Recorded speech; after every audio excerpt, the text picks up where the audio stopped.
Kaip ir matom, šiandieną LRT atliko praėjusią savaitę apklausas ir buvo žmonės galėjo rinktis, reitinguoti, kas galėtų būti sekantis Lietuvos Respublikos prezidentas. Ir mes matome labai didelį sąrašą žmonių, kurie galėtų būti. Ir įdomiausia čia, kad ką reikia labai stipriai užsiakcentuoti, kad leftistams nėra vietos šitam sąraše. Ir jeigu mes pažiūrėsime, tarkim, tą patį Ingridą Šimonytę, kur, ko gero, absoliučiai jos yra leftistinės pažiūros, kur nuo pasityčiamų iš žmonių, kur sakė, palaukit 4 metus, įsirinksi kitą valdžią, nes mes elgėsi kaip norėjo, partnerystės įstatymas, globalūs dalykai, Stambulo konvencija. Tai yra ta politinė jėga, kuri realiai bandė sukelti chaosą, jų kaip ir nėra. Aišku, ko gero didžiausias smūgis tai yra suduotas pačių konservatorių partijos pirmininkui, tai yra Laurynui Kasčiūnui. Tai mes vėlgi tą patį irgi matom. Bet įdomus yra dalykas tai, kad žmonės patys galėjo pasirinkti ir buvo iš kokių segmentų. Tai iš liberalios politinės jėgos, iš dešinės, iš centro kairės arba iš centro vidurio.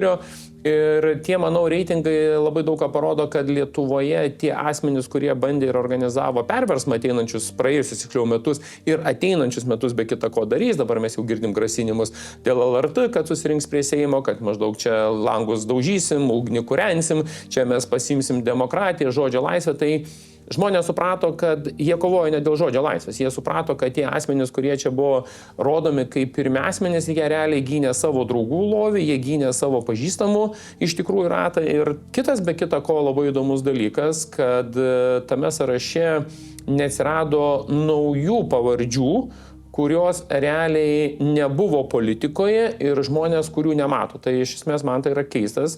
Aš pavyzdžiui, nematau, kad būtų įvardinamas kažkoks įtakingas verslininkas, mokslininkas, akademikas ir panašiai.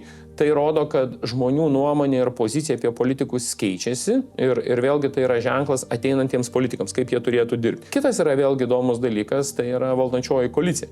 Tai tose apklausose mes vėlgi matome valdančiosios koalicijos politikų lyderių apklausas, matome, reiškia, kiek žmonės pasitikė dabartinę valdančiąją koaliciją, bei kartu tarsi duoda signalą, kad socialdemokratams darbas su konservatorių politinė jėga arba būtent su tom pakraipom yra pražūtingos. Tai vėlgi labai geras dalykas man asmeniškai buvo ir mūsų partija Nemuno aušra, kad ta kryptis, kurią mes pasiėmėm, griežtą kryptį, ne liberalę, ne leftistinę, ne nušokančią nuo savo temų, mes pasiėmėm nuo pirmos kadencijos ir tvarkingai važiavom savo klausimais. Taip, mes praklupom, taip, mes irgi padarėm klaidų ir aš padariau klaidų ir komunikacinių klaidų padariau, bet tai yra natūralu, nes metu nedirbi, tai yra.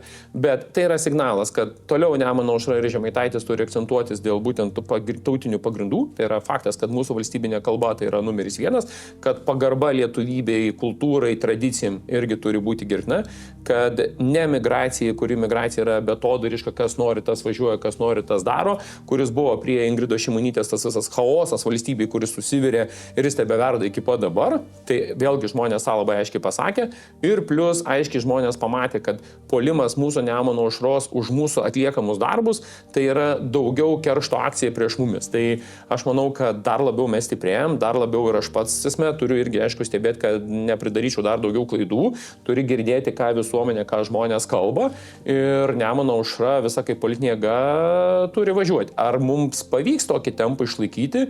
Faktas tai yra sudėtingas variantas, nes tu esi valdančioji koalicijai, bet kaip žinote, yra politikų, kur mums grasina, kad mes išmesmės iš koalicijos, mes nebebūsime, bet aš ne vieną kartą esu dar pasakęs, kol socialdemokratai balsuos taip, kaip reikia Nemuno aušrai ir tie sprendimai reikalingi gyventojai, mes ir koalicijų būsim. Bet jeigu mes tik pamatysim, kad socialdemokratai toliau bandys žaisti su konservatoriais, su liberalais, bandys ten koaliciją su vardan Lietuvą lipdyti, kur dabar ten nebeaišku, kas jau ten yra be lyderiai ir kas ten tas pozicijas paima, tai mes tikrai tome dalyke nedalyvausim, mes užleidžiam jiem poziciją ir gali socialdemokratai save paskandinti, kaip paskandino 2004-2008 metų kadencijoje. Tai socialdemokratai prapylė visus rinkimus, kai nuėjo į mažumos vyriausybę ir dirbo kartu prie Andriaus Kubiliaus.